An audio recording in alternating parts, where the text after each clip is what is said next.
আমরা সবাই যেন আলোর পথযাত্রী হতে পারি, এই আমাদের প্রার্থনা। সুরের জগতে কিংবদন্তি প্রবীণ গীতিকার, সুরকার এবং সঙ্গীত সাধকের জন্ম শতবর্ষ স্মরণে প্রকাশিত হল বিশেষ এক স্বর্ণমুদ্রা। মহান এই সঙ্গীতজ্ঞের অভিনব এবং বৈচিত্র্যময় সৃষ্টির আনন্দ আলোককে সম্মান জানাতে এক স্বর্ণোজ্জ্বল শ্রদ্ধাঞ্জলি এবং অমূল্য এই স্মারক তার বহুমুখী প্রতিভার, তার কালোজয়ী সৃষ্টির চির অম্লান এক প্রতীক।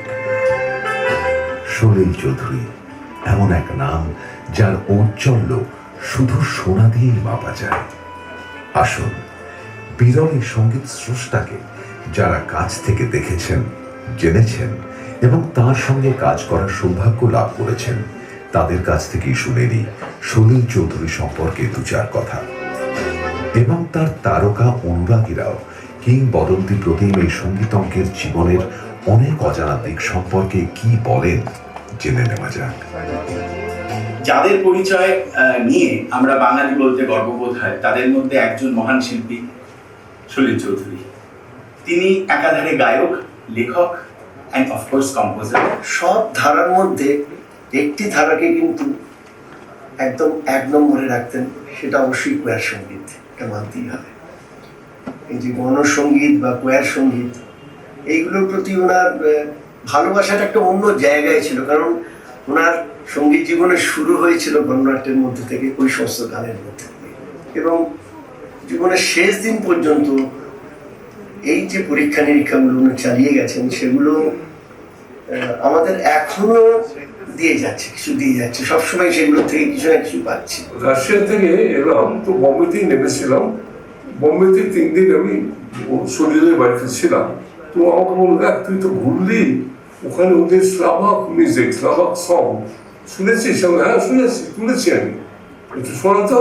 Rosalinda drona sesca droselone go tralala droselone go droselone go। বলে বাহ, এটা খুব ভালো বাণিজ্য হবে, বুঝলে? তাড়াতাড়ি নিয়ে নিল।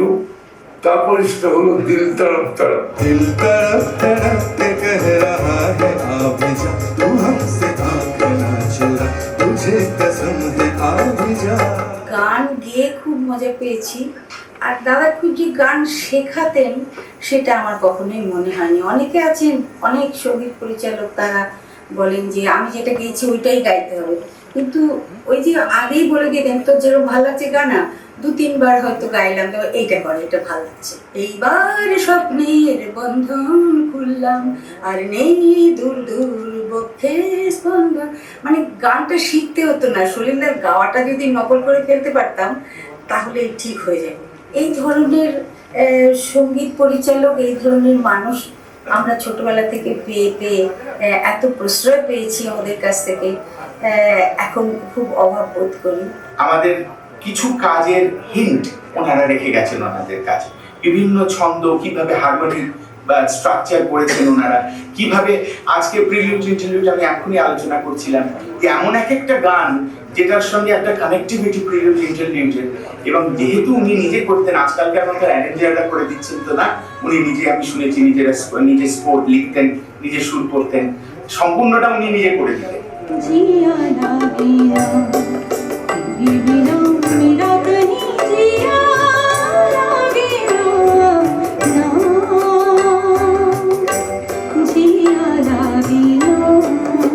Limelight da da da da da da da da da da da da।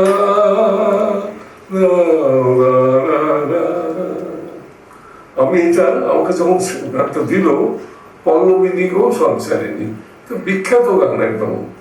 এই গানটা লাগিয়ে হামিংটা করতাম, করে গানটা গাইতাম।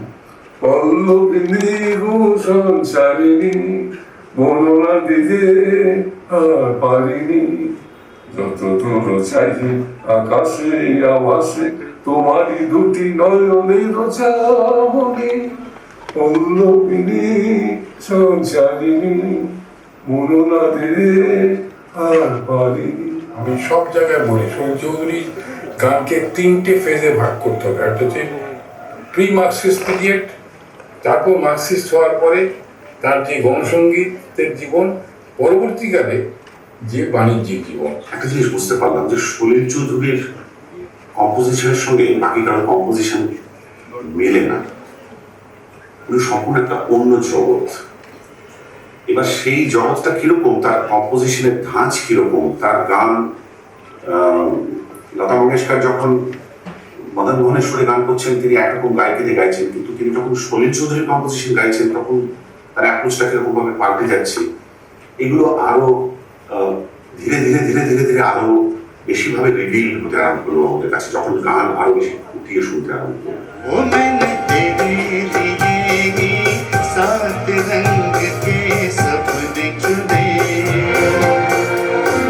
सपने सुरीले सपने। আজও যখন তার গান শুনছি, শুধু তার কম্পোজিশনটা শুনছি না, তার অর্কেস্ট্রেশনটাও শোনার মতো গানটা তৈরি হয়েছে। কারণ এখন এটা বুঝতে পেরে গেছি যে অর্কেস্ট্রেশনকে বাদ দিয়ে সলিল চৌধুরীর গান শোনা যায় না, তার সবটা শুনতে হয়। এবং আজও হয়তো গত পরশু দিনকে মনে হলো যে গুজার যায় দিন দিনের অমুক জায়গাতে ওই ভায়োলিনের লাইনটা আমার এতদিন খেয়াল হয়নি, সেটা গত পরশু দিন হয়তো খেয়াল করেছি। এই যে এতগুলো লেয়ার্স একটা মানুষের সৃষ্টির মধ্যে, এটা কিন্তু আজও আমাদেরকে একই রকম ভাবে বিস্মিত করে চলেছে। गुजर जाए दिन दिन दिन कि हर पल गिन गिन गिन, गुजर जाए दिन दिन दिन कि हर पल गिन गिन गिन।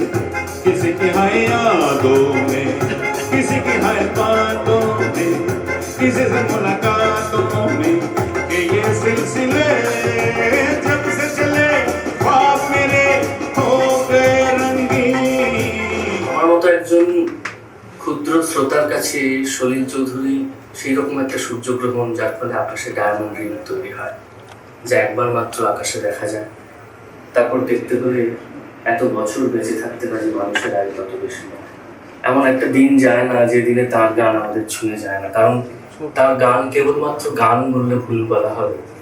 শুধু গীতিকার, শুধু সুরকার এভাবে আমি সলিল চৌধুরীকে দেখতে পারি না। তিনি একজন সামগ্রিকভাবে একজন চিন্তক, একজন দার্শনিক, যিনি তার দর্শনের কথা, যার চিন্তার কথা অনবদ্য সমস্ত গানের মধ্যে দিয়ে বলে গেছেন। जाने मन तेरे दो नयन चोरी चोरी लेते गए, देखो मेरा मन जाने मन जाने मन जाने मन। It is my great privilege and honor to say a few words about the great legend Salil Chaudhary, our Salilda. He was the true example for national integration. He made a Bengali singer, the great Bannadeji, to sing in Malayalam movie Chemmi, and Salilda made me sing in Bengali movie. And he is the one who introduced me to the Hindi film world. Salilda was a guru, was a friend, was a colleague, was a comrade. बहुत अच्छा लगा उनके साथ जो जिंदगी के दिन गुजरे हैं। एक और चीज जो उनके साथ अक्सर शेयर की, that was poetry. Salilda was a very good poet also. তারপর লোকটা চলে যাওয়ার পরে মুসাদের মতো লোক বলে যে 7টা পর্দার একটা পর্দা চলে গেল। कैसी है मेरी हाय, कभी तो हंसाए कभी ये रुलाए। সলিল চৌধুরী মর্তের এই সৃজনলোকের মায়া ত্যাগ করে অন্য কোনো সৃজনলোকে যাত্রা করেছিলেন 1995 সালের 5ই সেপ্টেম্বর। কিন্তু আমাদের স্মরণে, মননে, হৃদয়ে তার আসন চিরতরের। সঙ্গীত জগতে আগামী প্রজন্মের কাছেও তার অবদান শিক্ষণীয় হয়ে থাকবে। दुख संग संग तेरे जिन्होंने सजाए जहां मेरे, सुख दुख संग संग झेले वही चुन कर